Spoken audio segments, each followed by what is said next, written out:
안녕하세요. 경기도에 살고 있는 30대 중반 여성입니다.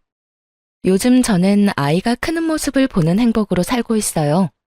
20대 때는 돈 주고도 살 수 없는 경험에 대해 잘 알지 못했거든요. 그런데 아이 낳고 키워보니 그 의미를 좀 알 것 같아요. 저는 단언컨대 제 인생에서 제일 잘한 일이 제 아들을 낳은 거라고 생각해요. 그래서 저는 소중한 아들을 지켜주기 위해 열심히 살고 있어요. 하지만 아이의 아빠라는 인간은 눈꽃만큼도 아이를 생각하지 않았죠. 사람들은 보통 이혼했다고 하면 꼭 아이가 있는지 물어보는 것 같아요. 저도 아이가 없을 때 이혼했어야지 라는 말을 참 많이 들어왔죠. 그런데 엄마가 되어보니까 아이가 곧 제가 살아야 할 이유가 됐어요. 아이 덕분에 저는 이혼하고 혼자가 아니라 둘이 되어 버틸 수 있었죠. 그런데 양육권이고 친권이고 다 필요 없다던 전 시댁과 전 남편이 뻔뻔하게도 얼마 전 제게 터무니없는 말을 하더군요. 제가 아이에게서 할머니랑 아빠를 뺏었다고 주장했죠. 나중에 아이가 자라고 그 인간이 늙어서 병들면 혹시나 아빠라고 찾아올까봐 벌써부터 겁도 나네요. 절대 그럴 만한 자격이 없는 사람이거든요. 제 사연 끝까지 들어주시고 과연 정말 전 남편 말대로 제가 잘못한 건지 구독자 여러분들의 현명한 조언 부탁드려요. 결혼 전에 남편은 말보다 행동하는 남자였어요. 젊은 시절 남자친구들처럼 허황된 사탕발림을 하는 것보다 어른스러웠고 적극적인 행동으로 저를 챙겨줬던 사람이었죠. 물론 사람이 한결같으면 좋겠지만 역시나 남편은 연애 시절에만 잘해주던 그저 그런 좋은 사람이었어요. 참 연애할 때는 간이고 쓸개고 다 내어줄 것 같았어요. 그의 관심은 오로지 저에게만 쏠려 있었죠. 자기 먹는 것보다 제 입에 들어가는 음식이 중요했고 언제나 제 건강을 신경 쓰는 사람이었어요. 제가 살집이 없는 편인데 비실거린다면서 복날에는 꼭 삼계탕집까지 저를 끌고 갔고요. 초복, 중복, 말복 빠짐없이 저희 엄마보다 남편은 저를 살뜰히 챙겼어요. 제가 어릴 때 아빠가 일찍 돌아가셔서 저한테는 엄마뿐이었거든요. 엄마는 남편이 연애 때 제게 잘하는 모습 보고 진심으로 좋아하셨어요. 그런데 남편은 몸보신해야 한다며 삼계탕은 꼭 먹이면서 말은 이상하게 무뚝뚝하게 하는 사람이었어요. 제가 음식을 남기면 그렇게 먹어서 어디 나중에 애는 잘 낳겠냐고 타박도 했죠. 퉁명스러운 말투이기는 했지만 언제나 그 안에는 저를 향한 걱정이 묻어났어요. 투박한 그 사랑 표현이 연애 때는 뭐 그리 따뜻하게 느껴졌는지 몰라요. 아무래도 제가 아빠가 안 계셔서 그 사람을 더 많이 의지하고 마음을 많이 줬던 것 같아요. 그런 성격이 마음에 들어서 결혼했는데 막상 결혼식 올리고부터는 저를 완전히 찬밥 신세 취급하더군요. 연애 때와 달리 복날이면 저는 땀을 뻘뻘 흘리며 남편과 시부가 먹을 삼계탕 열심히 끓였어요. 그동안 제가 많이 챙김받았으니까 이젠 아내로서 며느리로서 저도 잘 챙겨주고 싶었어요. 하지만 그 누구도 앉아서 먹어보란 말이 없더라고요. 남편과 시부모는 자기들끼리 개걸스럽게 삼계탕을 해치웠어요. 맛있게 잘 먹는 모습이 처음에는 보기 좋았죠. 하지만 제가 앉기도 전에 제 목까지 4마리를 다 먹는 바람에 결국 저는 죽만 먹었어요. 알고 보니 남편이 시부모님 줄 양이 한참 모자라다고 자기 몫이 아닌 제 몫까지 전부 나눠줬기 때문이었죠. 남편은 그렇게 늘 저보다 시댁이 우선인 사람이 되어 있었습니다. 그래서 자연히 저는 내 몫은 내가 알아서 챙겨야 하는 사람이 되었죠. 결혼 초반에는 무심한 남편 때문에 외톨이가 된 기분이었어요. 하지만 사람은 적응의 동물이라고 하잖아요. 삼계탕을 각자 뚝배기에 나눠 끓여 나가면 제 뚝배기에 손댈 생각은 못 하더라고요. 돌이켜보면 남들처럼 달콤한 신혼을 보낸 기억도 별로 없네요. 신혼 초반에는 저도 새댁이니까 잘 모르잖아요. 그러니 남편에게 이끌려서 시댁에 자주 갔어요.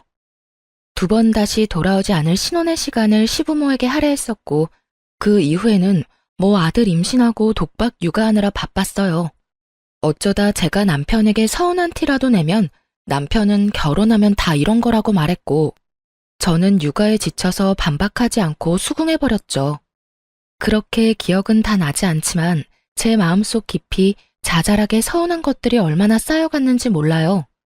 건조한 결혼 생활에 무뎌질 즈음 도를 지나치는 남편과 시부모 보면서 저는 점점 깨닫기 시작했어요. 결혼했다고 해서 모두가 저처럼 불행하게 살지 않는다는 걸요. 그럼 제가 가장 상처받았던 일들을 한번 꺼내볼게요. 시모의 생일날은 보통 제가 집에서 잔치상을 마련했어요. 시모가 먹고 싶다는 음식을 한 상 가득 차리곤 했는데 먹으면서도 불만이 너무 많은 시모였죠. 생각해보니 결혼하고 처음 맞이하는 생일 때부터 시모는 제게 찬바람이 쌩쌩 불었던 것 같네요. 넌 잡채간을 본 거야, 만 거야? 아주 밍숭맹숭. 아, 어머님, 저 간장 넣는 거 깜빡했어요. 죄송해요. 어쩐지 참기름 맛밖에 안 나더라. 너는 말이야, 음식 만들면서 아주 대충대충 너무 정성이 없는 거 아니니? 어머님, 죄송해요. 제가 한꺼번에 이렇게 음식 여러 가지 해본 건 처음이라서요. 으이그, 웃는 얼굴에 침 못 뱉는다고 해실해실 웃으면 다지. 시모는 조금만 제가 실수하는 모습 보이면 건수 잡은 사람처럼 잔소리를 늘어놓았어요.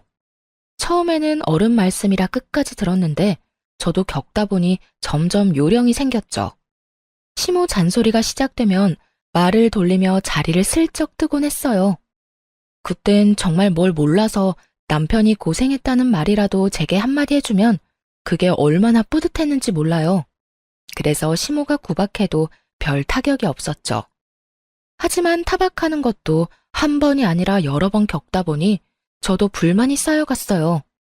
지금 기억을 되살려보니 저는 어쩌면 많이 우울한 상태였던 것 같아요. 여보, 이번 어머님 생일은 외식하는 게 어때? 갑자기 무슨 외식? 엄마 생일은 언제나 당신이 음식했잖아. 그래, 알긴 알아. 결혼하고 쭉 어머님 생일 내가 챙겨드렸잖아. 내가 하는 음식 그리 맛있는 것도 아닌데 이번에는 외식하자. 뭐야, 생색내는 거야 지금? 생색이라니. 그런 게 아니라 어머님은 외식 안 하고 싶으시대? 아빠 생일에 외식했으니까 엄마 생일에는 집에서 상 차려드리는 게 낫지 않나? 매번 그래왔는데 갑자기 바꾸면 좀 그렇잖아. 그러지 말고 당신이 어머님한테 한번 물어봐. 이번에는 외식하는 건 어떻냐고 말이야. 어머님은 항상 먹고 맛있다는 말도 안 해주셔. 입맛에 안 맞는데 매년 내가 챙기는 것도 웃기잖아. 근데 그러고 보니까 결혼 전에는 어머님 생신 누가 챙겼어? 결혼 전에? 남자들만 있는데 엄마 생일 챙길 게 따로 있나? 딸 없는 집은 그런 거 안 해. 그냥 밖에서 외식이나 했지. 남편 말 들으니 조금 괘씸하더군요. 평생 생일 안 챙기다가 며느리 들였다고 그동안 엄청 부려먹은 듯한 느낌이 들었거든요. 그래서 저도 심술 한번 부려봤어요. 몰라. 난 이번에는 진짜 어머님 생일상 못 차리겠어. 뭐? 갑자기 당신 왜 그래? 엄마가 서운해할 건 생각 안 해? 나도 서운해. 여보, 생일이라는 건 서로 축하 인사 주고받고 다 같이 음식 나눠 먹으면서 즐거워야 하는 날이잖아. 그런데 아무리 내 생일은 아니라지만 항상 어머님 생일 때마다 나 혼자만 음식하랴 설거지하랴 동분서주하잖아. 밥도 제대로 못 먹고 굶는 건 알아? 그렇다고 해서 내가 노력한 만큼 칭찬받는 것도 아니고 말이야. 이 음식은 어떻고 저 음식은 어떻고 어머님은 항상 혼내기만 하셨어. 그러니까 올해는 나 진짜 안 하고 싶어. 아니 그리고 입맛에 안 맞는데 왜 굳이 내가 차리는 생일상을 고집해? 입맛에 좀 안 맞더라도 생일상 받으면서 분위기 내는 거지. 넌 1년에 한 번뿐인 날인데 꼭 그렇게 말하고 싶냐? 아빠 생일까지 챙기면 몰라. 엄마 생일만 그렇게 하는 거잖아. 말을 그렇게 한다고? 그럼 당신은 우리 엄마 생일 때 뭐 했는데? 내가 치사해서 진짜 이 말까지는 안 하려고 했는데 우리 엄마 생일 때는 현금 드리는 거 말고 한 게 없잖아. 아이씨, 그래 해. 외식으로 해. 그리고 남자랑 여자랑 같아? 며느리랑 사위가 같냐고. 남편은 자기가 불리할 때면 그렇게 꼭 큰 소리 쳤어요. 결혼 전에는 전혀 드러내지 않았던 가부장적인 면모를 한껏 드러냈죠. 그럼 뭐 식당은 내가 알아볼까? 됐어. 내가 알아볼 테니까 당신은 신경 꺼. 비록 남편이 제 서운함은 알아주지 않았지만 항상 칭찬은 못 받고 욕만 먹는 시모의 생일상을 더 이상 안 차려도 돼서 너무 기뻤어요. 그래서인지 남편의 신경 끄라는 말도 기분이 하나도 나쁘지 않았죠. 그렇게 시모 생일이 다가왔고 남편은 정말 비싼 고급 한우집을 예약했더라고요. 남편이 비록 제게는 툴툴거렸지만 시모에겐 제가 더 이상 욕먹지 않도록 준비를 단단히 한 줄 알았어요. 제가 차린 생일상 대신 남편이 비싸고 맛있는 소고기를 쏘는 거구나 싶었죠. 그땐 바보같이 왜 남편을 그렇게 좋게 바라보려고 무진장 애썼는지 모르겠어요. 결혼하고 그런 식당을 가본 적이 손에 꼽혔어서 저는 괜히 설렜어요. 시부모와 점심 약속을 했었기에 당연히 유치원에 있는 아들을 일찍 데리러 갈 줄 알았어요. 그런데 남편은 싫다고 정색을 하더군요. 시모 생일 기념자리니까 당연히 손주가 있는 게 맞잖아요. 훈이 지금 딱 데리러 가면 되겠다. 훈이는 왜? 왜긴 왜야. 할머니 생일이잖아. 설마 데리고 갈 생각 아니었어? 굳이? 그냥 우리끼리 먹으면 되잖아. 아니, 어머님 생신인데 하나뿐인 손주 있으면 더 좋잖아. 아, 번거롭게 뭐하러 그래. 우리 엄마는 아들인 나만 있으면 돼. 알겠어. 솔직히 말해서 제가 아들 소고기를 먹을 기회라고 데리러 가자는 게 아니라 시부모님이 손주 보고 싶어 할까봐 데리고 가자는 거잖아요. 남편이 너무 정색하니 민망하고 묘한 기분이 들었어요. 아들 유치원까지 데리러 가는 게 귀찮은 건지 아니면 식당에서 아이가 밥 투정 부릴까봐 그러는 건지 남편의 마음을 알 수 없었죠. 그냥 저녁에 아이 맛있는 밥 해줘야지 생각하고 말았어요. 그런데 식당 가서 남편이 제게 이렇게 귓속말을 하더라고요. 엄마 생일이니까 우리는 맛만 보자. 아무래도 여기 가격이 좀 있잖아. 4명 다 먹으면 감당 못해. 그래. 남편은 중소기업을 다니는 일반 회사원이었고 저는 카페 운영하고 있는 평범한 부부였어요. 부부 수입이 모자라서 막 허덕이는 것도 아니었지만 거기가 워낙 비싼 식당이니 그렇게 말할 수 있다 생각했어요. 하지만 저는 입이 짧아서 엄청 많이 먹는 것도 아닌데 한편으로는 내가 먹으면 얼마나 먹는다고 그러지 싶었어요. 그래도 그냥 좋은 게 좋은 거라고 그날은 시모만 맛있게 잘 먹으면 된다 생각했어요. 남편이 시킨 화려한 부위별 소고기가 나오고 직원이 굽고 있는데 시모는 또 잊지 않고 제게 잔소리하더군요. 만나서 꼭 저를 한 번은 혼내야 성이 차는지 언제나 그냥 넘어가는 법이 없었죠. 아들, 넌 어쩜 결혼 후에 더 수척해 보인다. 예, 너 우리 아들 밥 잘 안 해 먹이니? 결혼하고 얼굴 멀쩡한 꼴을 못 봤다. 가장의 얼굴이 이렇게 푸석해도 되겠니? 아니요. 남편 삼시세끼 너무 잘해 먹이고 있는걸요? 요즘 야근하느라 얼굴은 조금 수척해 보이긴 하는데 저 사람 살은 결혼 전보다 더 쪘어요, 어머님. 그러니까 너무 걱정 마세요.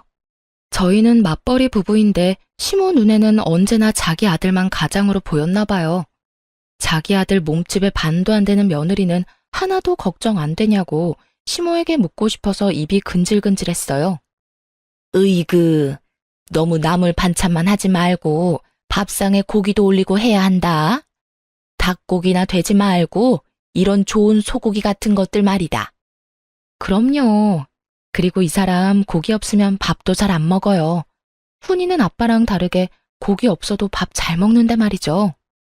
어쩜 입맛도 다르고 얼굴 생김새도 그렇고 훈이 걔는 클수록 영 내 아들을 안 닮았니? 네? 뭐 내 아들 안 닮았으면 널 많이 닮은 거겠지. 저는 시모가 헛소리해도 생일이고 좋은 날이라서 그냥 참았어요. 게다가 결혼하고 몇 년 만에 시모 생일상에서 해방된 기념일이었고요. 그런데 시모는 생일상 안 차렸다고 속으로 저를 벼르고 있었나 봐요. 직원이 잘 구운 소고기 부위별로 하나씩 접시에 올려주자 시모가 기다렸다는 듯이 제 접시에 놓인 고기까지 홀랑 가져갔거든요. 우리 며느리는 채식주의자라 고기 잘 안 먹어요. 그러고는 남편 접시에 제 고기를 올려주더라고요. 제가 더 놀랐던 건 시모의 몰상식한 행동을 모른 척하며 좋다고 맛있게 먹는 남편이었어요. 엄마, 정말 맛있어요. 어서 드세요. 나 챙기지 말고요. 으이그, 엄마가 안 챙기면 누가 널 챙겨? 얼른 먹어, 우리 예쁜 아들. 저는 그 광경을 보고 입맛이 뚝 떨어졌습니다. 그런 황당한 경우는 처음 겪어서 잠깐 넋이 나가 있었죠. 소고기를 그렇게나 많이 주문했는데 제가 고기 한 점 먹는 게 그렇게나 아까웠을까요? 아니면 생일상 안 차렸다고 벌이라도 주고 싶었던 걸까요? 그런데 시부도 다 봤으면서 역시 본인 식사에 집중하느라 앞에서 뭔 일이 일어나도 상관없어 보였어요. 시모가 그러면 시부라도 나설 법한데 제 편이 없는 게 너무 어이없고 서러웠죠. 오죽하면 고기 구워주는 직원이 저를 챙겨주더라고요. 사모님도 좀 드세요. 입맛 없으시더라도 잘 챙겨 드셔야죠. 감사합니다. 저는 괜찮아요. 채식주의자라서요. 당연히 저는 채식주의자가 아니에요. 일부러 남편과 시모 들으라고 크게 얘기했는데 저는 투명인간 된 듯 저 빼고 즐거운 식사 분위기였어요. 네, 저도 손이 있으니까 소고기 그냥 제가 집어서 먹으면 돼요. 하지만 손이 부들부들 떨려서 그냥 가만히 있고 말았죠. 이미 그때부터 남편과 이혼하고 아이를 혼자 키우는 상상까지 하고 있었네요. 결국 저 빼고 남편과 시부모만 배부르게 먹고 저는 무표정으로 자리만 지켰네요. 그땐 남편과 시모 앞에서 1인 시위하는 기분으로 자리를 지켰어요. 그때 식당에서 생일이라고 미역국이랑 찰밥 있는 작은 생일상 챙겨주더라고요. 다들 배부른지 거들떠도 안 보는데 저는 순간 배고프기도 하고 음식이 아까워서 먹고 싶긴 했어요. 내가 너무 예민하게 받아들여서 괜히 바보처럼 식사를 못한 건가 후회도 됐고요. 그렇다고 무시당했는데 호구처럼 그걸 먹고 싶지는 않았어요. 그런데 미역국을 두고 시모가 아무도 안 먹어서 아깝다고 말하자 눈치 없는 남편이 그걸 저한테 먹으라며 내미는 거 있죠? 당신 미역국 좋아하잖아. 당신이 먹으면 되겠네. 얼마나 잘 먹었으면 트림까지 하는데 꼴 보기 싫어 죽는 줄 알았습니다. 왜 소고기는 먹어보라는 말 한마디 없다가 공짜 미역국은 보자마자 제게 먹으라 하는 건지 너무 얄미웠어요. 네가 먹으라고 하면 내가 먹을 줄 알아? 속으로 그러고 있는데 남편이 제 쪽으로 생일 밥상을 밀었어요. 그러자 시모가 다급하게 제 팔을 붙잡더라고요. 저는 수저를 들지도 않았는데 말이죠. 아, 생일상은 생일인 사람이 먹어야지. 엄마 배부르다면서요. 아니야, 나 먹으라고 식당에서 줬는데 먹어야지. 오늘은 내 생일이잖아. 시모 배불러서 미치겠다며 소화제 찾을 때는 언제고 갑자기 욕심을 부리더라고요. 꾸역꾸역 미역국까지 다 먹는 시모의 모습을 보면서 확실히 깨달았어요. 며느리 입으로 들어가는 음식을 엄청 아깝게 생각한다는 걸요. 집에 돌아오자마자 저는 남편에게 따져 물었어요. 하지만 제게 돌아오는 건 사과가 아니었어요. 어쩜 그래? 내가 먹으면 얼마나 먹는다고. 너 나한테 맛만 보라는 게 눈으로 맛보라는 거였니? 아주 넌 잘만 먹더라. 배 튀어나온 것 좀 봐. 맛있디? 그리고 내가 언제부터 채식주의자라고 거짓말까지 쳐? 야, 내가 언제 먹지 말랬어? 난 그런 말은 한 적 없잖아. 네가 괜히 엄마 눈치 보느라 안 먹은 걸 왜 내 탓해? 그러길래 그냥 집에서 생일상 차려드렸으면 좋았잖아. 그럼 엄마도 심술 안 부렸을 테고. 그리고 내가 우리 집 유일한 외동아들인데 엄마가 먹으라고 하면 먹을 수밖에 없지. 그래, 당신 어머님이 심술 부리는 거 알면서도 가만히 있었네. 야, 나도 우리 집 귀한 외동딸이야. 그럴 거면 날 왜 데리고 갔어? 내가 무슨 너네 식구들 밥 먹을 때 세워두는 병풍이야? 당신 설마 돈 아까워서 우리 훈이도 안 데려간 거 아니지? 유치원생이 먹으면 얼마나 먹는다고 말이야. 당황해서 얼굴 벌개지는 남편 보고 제 추측이 맞았다고 생각했어요. 열받아서 그대로 남편 카드만 들고 집을 뛰쳐나왔죠. 이혼할 때는 하더라도 분해서 못 참겠더라고요. 아들 하원시키면서 더 비싼 소고기 집에 찾아갔어요. 남편 카드 시원하게 긁으니까 1분 만에 전화가 왔죠. 오늘 돈도 많이 썼는데 또 썼냐며 저를 타박하더군요. 그러니까 나랑 우리 아들이 애초에 먹으면 얼마나 먹겠어? 처음부터 식당에서 같이 잘 먹었으면 되는 거였잖아. 어떻게 사람을 먹는 걸로 그렇게 서럽게 해? 당신도 어머님도 아버님도 어쩜 아무리 어머님 생신이고 주인공 따로 있다지만 난 정말 나만 한 식구 아닌 줄 알았어. 내가 미안해. 그렇게 서운해할 거라고 생각 못했어. 이혼 이야기가 목구멍까지 차올랐는데 해맑은 아이 얼굴 보니까 쑥 들어가더라고요. 아빠 없이 잘 키울 수 있을까? 그때는 확신이 없었거든요. 시원하게 이혼하자는 말은 못 뱉었지만 열받아서 남편이랑은 밥을 따로 먹기 시작했죠. 그들이 그랬던 것처럼 저도 제 아들 밥만 살뜰히 챙겼어요. 어느 날 남편이 먹을 걸로 차별하지 말라며 서럽다길래 저는 또박또박 말했어요. 어머님한테 보고 배웠는데 왜? 뭐 문제 있어? 뭐? 당신은 어머님한테 가서 밥 먹으면 되잖아. 나도 어머님처럼 내 아들만 챙길 거야. 그제서야 미안하다고 싹싹 빌더라고요. 자기가 2번 다신 그런 일 없게 한다고요. 각서를 쓰라고 시켰는데 정말 쓰고 있길래 저는 딱 1번만 참기로 했어요. 그렇게 몇 달을 시댁과도 일절 교류를 안 했어요. 주말에 밥 먹으러 가자는 시모의 연락도 여러 번 무시했고요. 그런데 남편이 정말 시모에게 한마디 했는지 시모에게서 미안하다고 연락이 왔더라고요. 내가 저번에 좀 심했지? 미안하다. 어머님, 저 채식주의자 아니에요. 알지, 알어. 그래서 내가 너 해주려고 갈비찜 잔뜩 재워놨거든. 마음 풀고 먹으러 와, 응? 갈비찜 때문에 시댁에 간 거는 아니었고 이혼하지 않는 이상 얼굴 보고 살아야 하니까 응어리는 풀자 하는 마음으로 갔어요. 시모가 막상 저를 마주하면 또 늘 하던 것처럼 잔소리하며 눈치라도 줄 줄 알았는데 엄청 조용하더군요. 남편에게 확실히 뭘 듣기는 들었는지 시모는 저뿐만 아니라 손주까지 엄청 챙겼어요. 이것저것 먹어보라며 시모가 제게 반찬 들이미는데 결혼 전에 저를 반겼던 모습이 생각나서 마음이 이상했어요. 그 덕에 미움보다 좀 잘 지내고 싶은 마음이 커졌죠. 그날 정말 잘 먹고 집에 돌아가려는데 시모가 갈비찜 너무 많이 재웠다고 친정에 갖다 주라고까지 하더라고요. 사돈이 매운 거 좋아했던 것 같은데 맞지? 특별히 여기에는 청양고추 엄청 넣었어. 고맙습니다. 어머님, 오늘 정말 잘 먹었어요. 엄마한테도 잘 전달해드릴게요. 하지만 나중에 가서야 갈비찜의 비밀을 알게 됐어요. 저와 화해하려고 혹은 제가 예뻐서 챙겨주는 갈비찜이 아니었죠. 자기야, 가면서 땡땡 베이커리 좀 들리자. 엄마가 좋아하는 빵집이거든. 갈비찜 가져가는데 뭐하러 또 빵을 사가?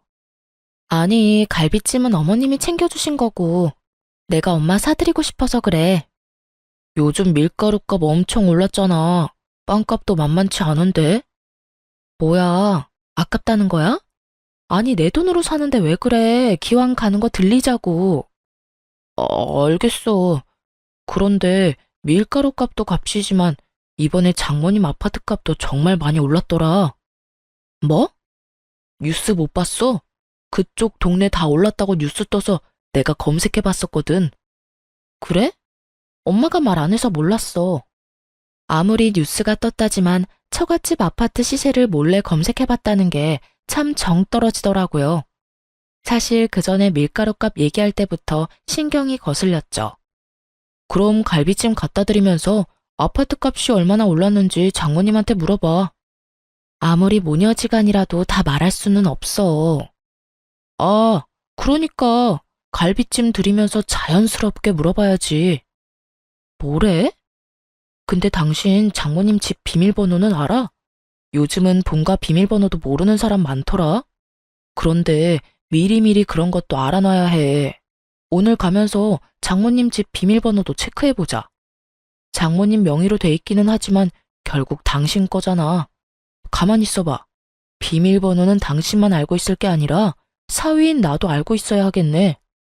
딸이랑 공유하는 것도 이해가 안 가는데 사위인 당신이 왜 장모님 집 비밀번호를 알려고 해? 그야, 우리 결혼했으니까 한 가족이잖아. 당신 설마 나 의심해? 아니, 의심이고 뭐고 너무 이상하잖아.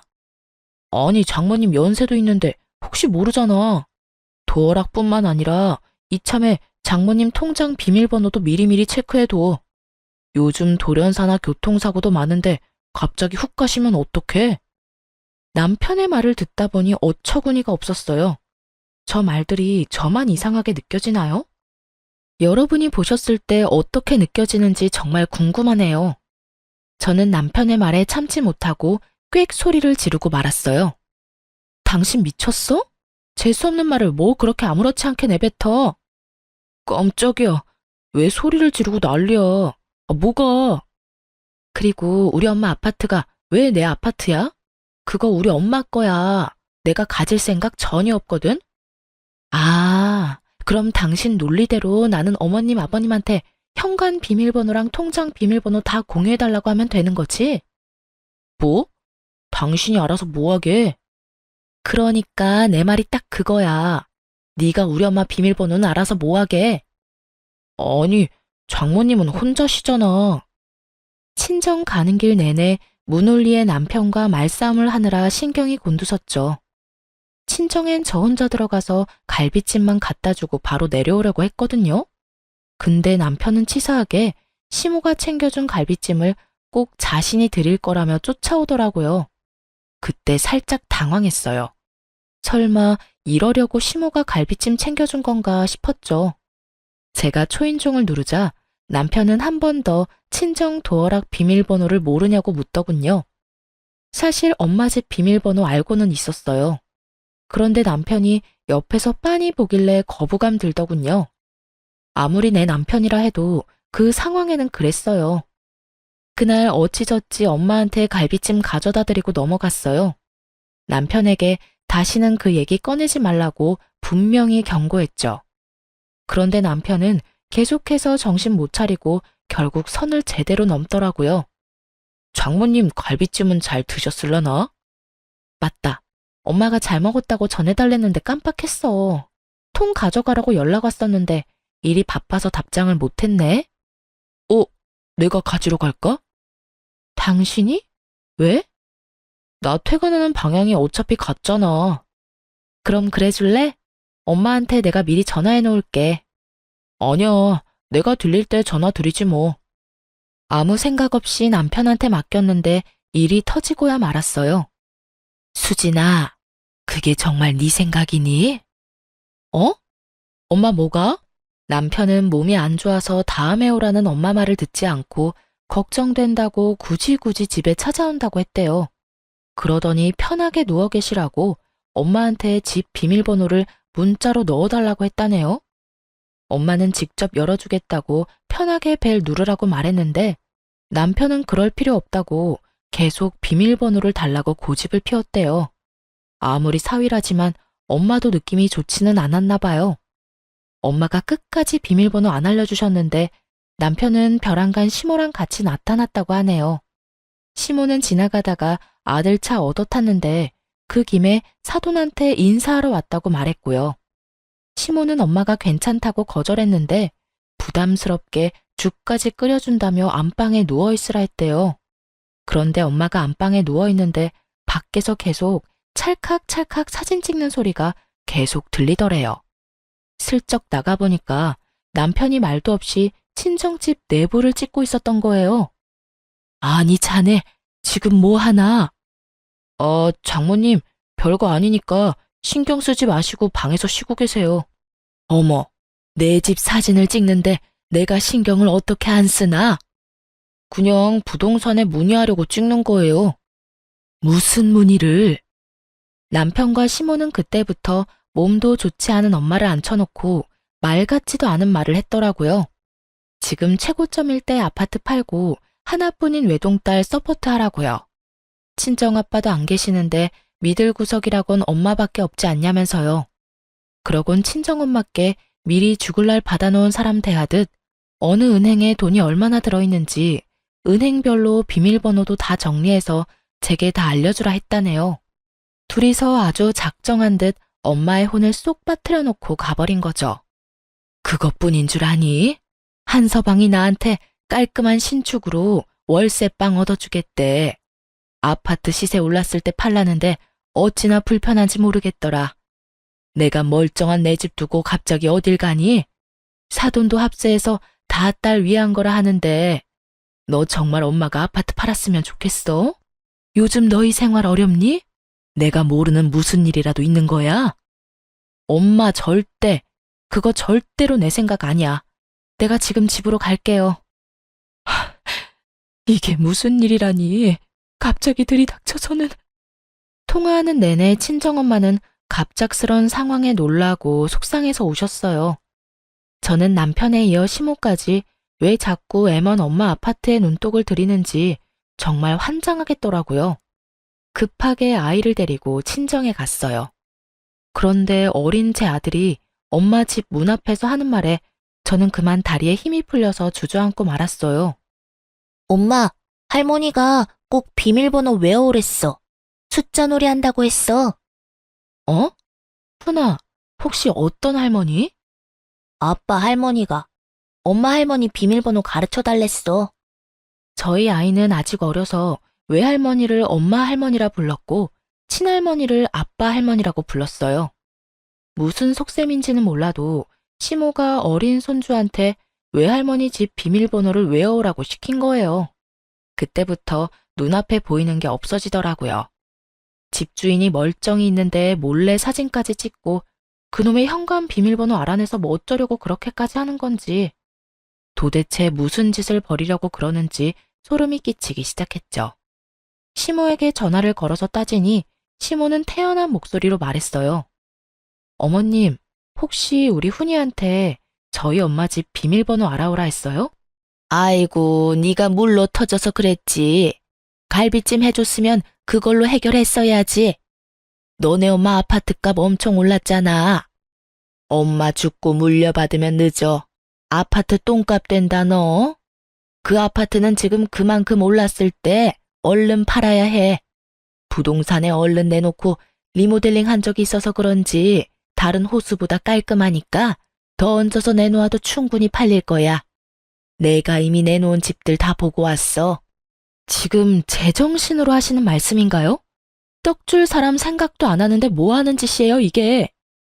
그럼 내가 제정신이지 치매라도 걸렸을까봐? 차라리 치매 걸린 거였으면 좋겠네요. 보통 사람의 머리로는 할 수 없는 일이에요, 지금. 너 시어미한테 어디서 그런 막말을 하냐? 그럼 뭐, 내가 우리 엄마한테 상처 준 사람한테 곱게 말할 거라 기대했어요? 당신 아들이랑은 이혼이에요. 더 생각할 것도 없어요. 이 지경까지 오기 전에 진작 했어야 했는데 누굴 탓하겠어요. 예, 이혼이라니 안 된다. 수화기 너머로 애걸복걸 매달리더라고요. 저는 못 들은 척 전화를 끊어버렸죠. 엄마의 아파트를 탐내고 있는 남편과 시모. 제가 뭘 어떻게 그들을 더 보듬겠어요? 단번에 이혼 결심이 서더라고요. 아니나 다를까 남편놈은 아니란 반응이더군요. 아니, 그때 아파트값 올랐다고 엄마한테 말하니까 어차피 나중에 그 아파트는 외동인 당신 거라잖아. 그래서 나도 그렇겠다 싶었지. 근데 엄마 말로는 지금부터 관리해서 팔아야 한다잖아. 기껏 갈비찜에서도 먹이고 장모님 갖다 주고 했는데 돌아오는 게 아무것도 없으니까 엄마도 나도 많이 답답했어. 솔직히 장모님 월세도 내가 내드리려고 했는데 무조건 싫다고 하시니까 나도 이젠 섭섭하다. 나조차고 이러는 거 아니잖아. 우리 부부를 위해서잖아. 아주 미쳤구나. 너도 네 엄마도. 이거 지금 죄 짓는 거야. 부들부들 거리는 손으로 남편 뺨을 시원하게 갈기고 짐 싸서 친정에 갔어요. 엄마는 걱정스러운 눈빛으로 이게 다 남편이 없어서 그들이 얕잡아 본 것 같다고 하더라고요. 말년에 이런 추잡한 꼴까지 다 겪는다며 가슴을 퍽퍽 치며 한탄하셨어요. 너무 비참하고 죄송하더라고요. 제가 결혼을 잘못해서 피해를 끼쳤잖아요. 얼른 이혼할 거니까 걱정 마시라고 엄마에게 단단히 일러뒀어요. 이건 아빠의 부재가 문제가 아니라 남편과 시모가 이상한 거라고 말이죠. 당연히 엄마 역시 제 잘못 아니라며 저를 다독이셨고 정신 차리는 대로 엄마랑 친한 변호사 이모한테 전화를 걸었어요. 제가 이혼 소송을 걸겠다고 말했더니 그들은 아주 천하태평이더군요. 붙잡을 때는 언제고 또 다르게 머리 굴렀나 봐요. 서로 머리 복잡하게 소송으로 질질 끌지 말고 깔끔하게 네가 내 아들한테 5천만 원만 줘라.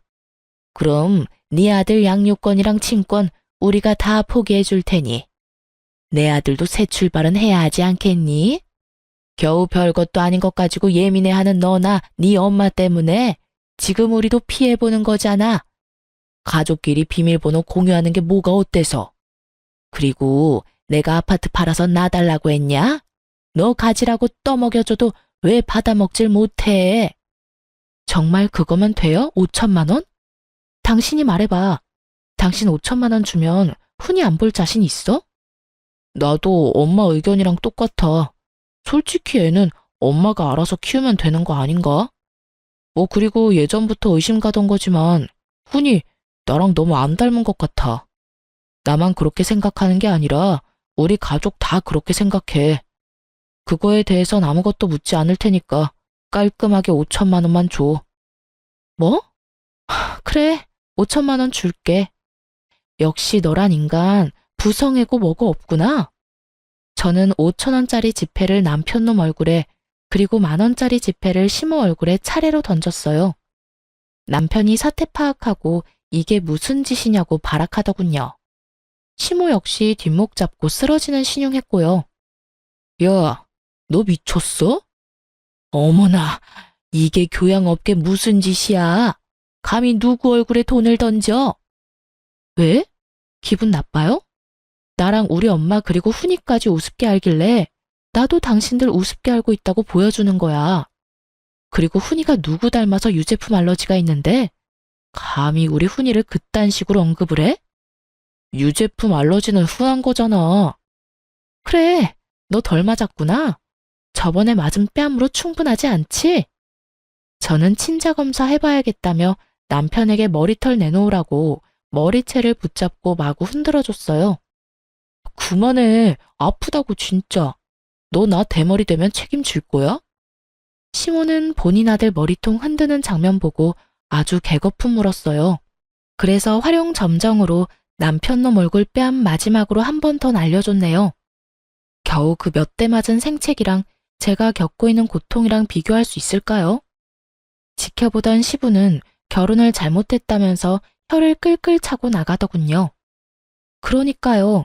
제가 결혼을 한참 잘못했네요. 아드님한테 이렇게 하자가 있을 줄 몰랐거든요. 야, 너 이참에 이마에 써붙이고 다니는 게 어때?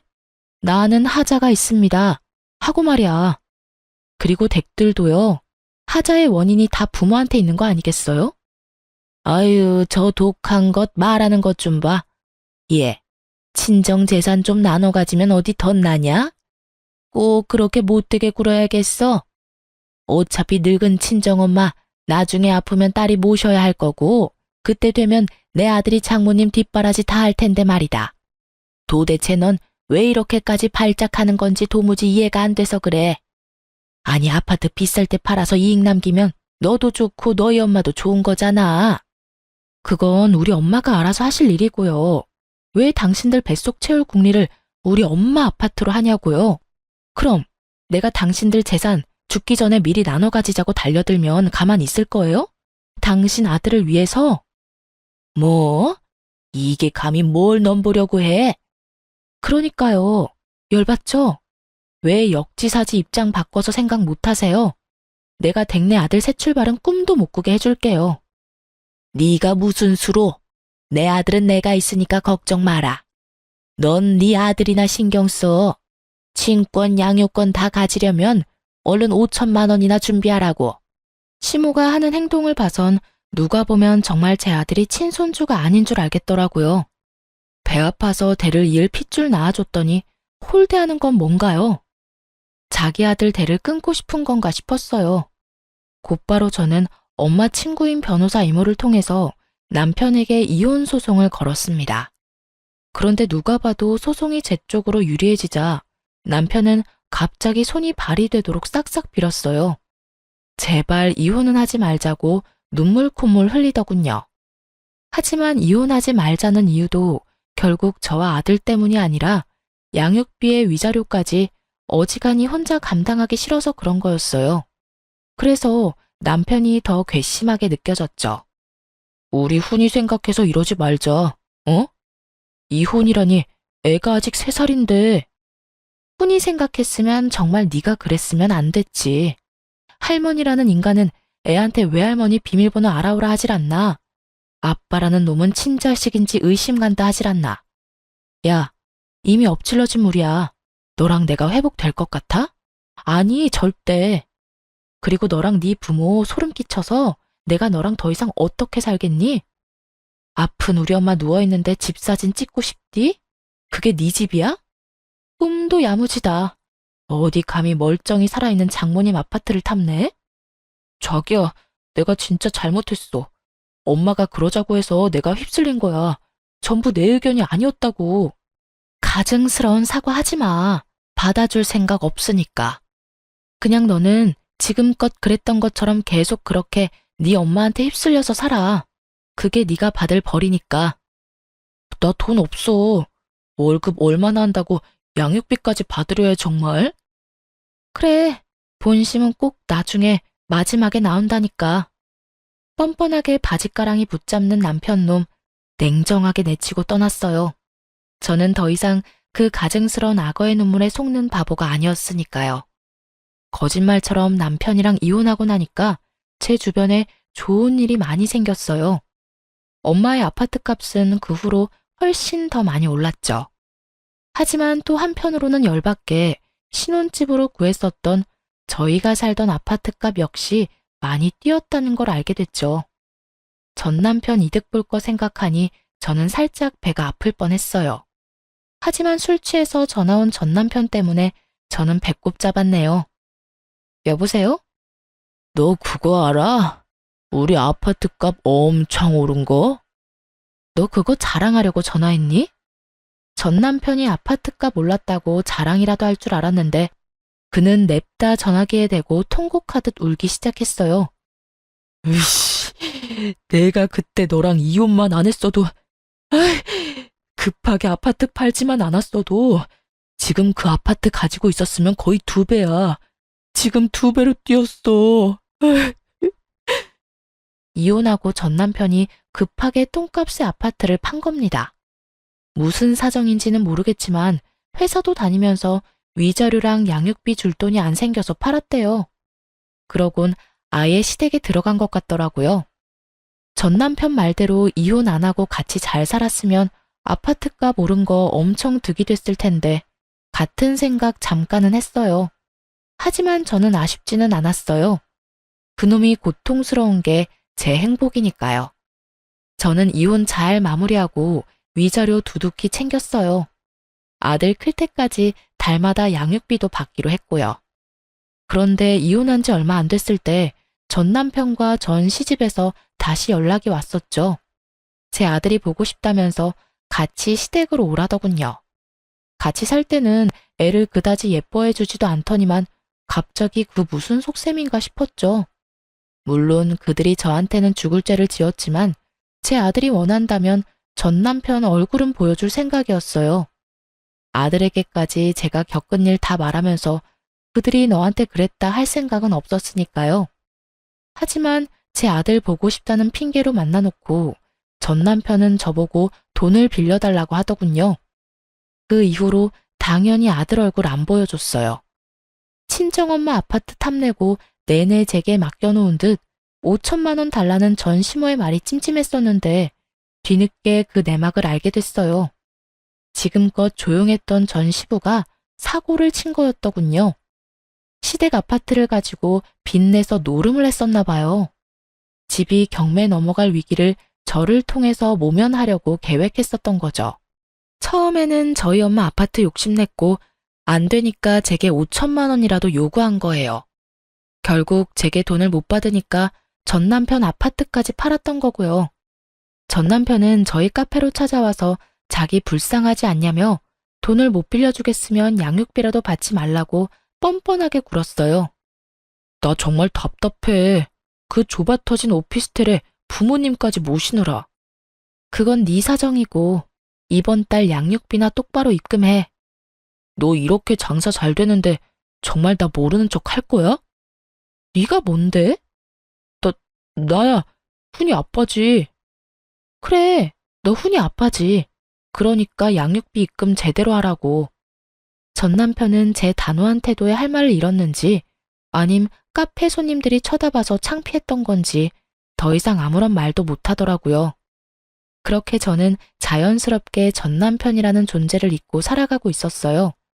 기존에 차렸던 카페도 다 정리하고 새 출발을 하려고 했죠. 다름 아니라 저희 엄마가 아파트값 절정에 올랐을 때 파셨거든요. 엄마가 건물을 운 좋게 잘 샀는데 남자 잘못 만나서 이혼한 딸 뭐가 예쁘다고 가엾다면서 방 하나 내주셨어요. 정확히 말하자면 건물의 2자리를 통째로 내주셨죠. 이미 리모델링 공사까지 다 마친 3층짜리 건물이었는데 현재 3층에 엄마 사시고 2층에는 저랑 아들이 살고 있고 1층에는 제 카페를 새롭게 열었어요. 그런데 또 정말 우연하게도 제 가게에 시모가 왔더라고요. 악연이 참 끈질기죠. 전 시모가 카페에 자주 다니고 하는 사람은 아닌데 친구들 따라서 우연히 들른 거였죠. 네가 왜 여기 있냐? 네 카페는 어디다 팔아먹고? 아, 알고 온 거예요? 아님 모르고 찾아온 거예요? 내가 뭘 너 여기 있는지 어떻게 알고 오겠어? 웃기는 애네 정말. 정신 차려라. 내가 너 여기 있는 거 알았더라면 아마 꼴 보기 싫어서 안 왔겠지. 꼴 보기 싫은 건 피차 일반이네요. 여기 사장은 어딨냐? 너 손님한테 이딴 식으로 해도 돼? 난 네 카페 사라졌길래 어디서 뭘 하나 싶었는데 일이 잘 안 풀리나 보지? 하긴 요즘 땅값이며 월세가 많이 올랐으니까 여기서는 뭐 알바하는 거니? 내 아들 인생 망치더니 잘된 꼴이다. 전 시모는 제가 무슨 대답도 꺼내기 전에 혼자 신나서 상상의 나래를 펼치더군요. 얘들아, 와서 내 며느리 꼴 좀 봐라. 이혼하고 카페 쫄딱 망해서 여기서 알바나 하고 있네. 게다가 전 시모는 자기 친구들이랑 왔는지 갑자기 친구들을 제 앞으로 불러 모아서 대놓고 제 흉을 보기 시작했죠.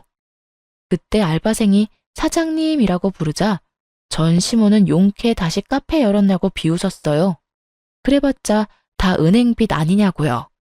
그래서 제발 정신 차리라고 한마디 해줬어요. 원래 하던 카페는 월세라서 그냥 정리했죠. 여기는 저희 엄마 건물이에요. 하나뿐인 딸이라서 월세도 안 받겠다고 하시네요. 아휴, 어쩌죠? 저는 누구처럼 인생 망하지 않고 이렇게 카페도 새로 열고 누구보다 잘 살고 있네요. 뭐? 여기가 정말 아니, 너네 엄마 건물이라고? 아, 엄마 아파트 값이 그 이후로 더 올랐거든요. 나중에 엄마가 이 건물 통째로 물려주신다는데 덕분에 저 건물주 되게 생겼잖아요. 근데 전 남편 통해서 들었는데 남편분이 사고 거하게 쳤다면서요? 집은 경매 넘어갔는데 아직 카페 오고 그럴 여유가 남아있으신가 봐요? 그 자식은 그걸 또 왜 말을 해서? 어머 순자야, 너 집 경매 넘어갔어? 어머, 그럴 리가 있니? 나 급한 일이 생겨서 먼저 가볼게. 꽤 치장하고 나타났길래 집안 사정 괜찮아진 줄 알았더니 그것도 아니었나 봐요. 창피한 건 아는지 자기 친구들 두고 쌩하고 도망가더라고요. 그 친구들은 괜히 제게 궁금한 게 많은지 이것저것 물었어요. 저는 뭐 아무리 악연이라지만 제 입을 또 굳이 더럽히기 싫어서 그냥 몇 가지만 대답해주고 입 다물었네요. 그랬더니 그냥 그 사람들도 더 이상 묻지 않고 제게 고생 많았다며 음료랑 빵을 잔뜩 팔아주고 갔어요. 아니나 다를까 전 남편에게서 연락이 왔어요. 솔직히 먼저 연락 올 거라고 예상은 했어요. 그는 양육권이랑 친권 5천만 원에 포기한다고 다 필요 없다 해놓고 갑자기 태세 전환을 했죠. 그리고 엄마 건물이라고 밝힌 이유 저도 나름대로 있었답니다. 장모님 건물 샀다며? 뭐? 그럴 거였으면 이혼 사유가 전혀 맞지 않잖아. 장모님도 다 내 탓해놓고 결국 아파트 팔 생각이었던 거지. 네가 괜히 예민해서 훈이한테서 아빠랑 친할머니, 친할아버지를 뺏은 거야. 뭐라는 거야?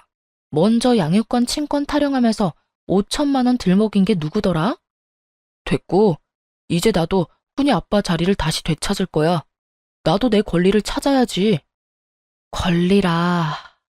당신 훈이 아빠로서 자격을 찾고 싶은 거야? 아님 우리 엄마 건물이 또 탐나서 그러는 거야? 뭐, 난 너만 좋다면 재결합 생각하고 있어. 훈이 생각해서라도 그게 좋은 거니까. 미친놈. 뭐?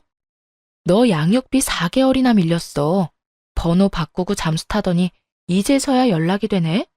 알지? 계속 밀어봐 어디. 여보. 여보 같은 소리 한다. 야, 네가 정말 훈이 생각한다면 돈 열심히 벌어서 양육비 보내면 되는 거야. 알겠니? 양육비를 줘야 하는 게 바로 네 권리야. 그니까 더 징징거리지 말고 입금이나 해. 더 지체하면 미지급 소송 들어갈 거니까. 회사에 소문이라도 나고 싶어? 본인한테 남은 거라곤 회사밖에 없어서 그런지 회사 이야기 꺼내니 바로 깨갱하더군요. 참 부성애라는 게 모든 사람한테 있는 건 아닌가 봐요. 친자식 아닌 것 같다고 상처 줄 때는 언제고 아들을 가지고 끝까지 어떻게 해보려고 하는 꼴이 우스웠죠. 그리고 결혼 후든 이혼 후든 왜 장모님의 재산을 탐내는지 도무지 제 상식적인 선에서는 이해가 안 됐고요. 사실 아들이 상처받을까봐 전 남편과 전 시댁 이야기를 저는 평생 가슴에 품고 안 꺼내리라 생각했어요. 하지만 아들이 컸을 때 혹시라도 그들에 의해 피해보지 않게끔 이젠 잘 정리해서 설명해주는 게 필요하겠다 싶어요. 왜 그런 사람들 많잖아요. 자식 낳아놓고 나 몰라라 하더니 자식 혼자 올바르게 다 크면 부모랍시고 나중에 찾아와서 생색내면서 자식 괴롭히는 사람들이요. 전 남편이 딱 그럴 것 같았어요. 저는 이 이혼 끝에 얻은 교훈이 하나 있어요. 분수도 모르고 남의 것을 탐내지 말자. 분수에 맞게 살자가 제 모토가 됐죠. 앞으로도 제 분수에 맞게 잘 살도록 할게요. 지금까지 긴 사연 들어주셔서 감사합니다. 좋은 하루 되세요.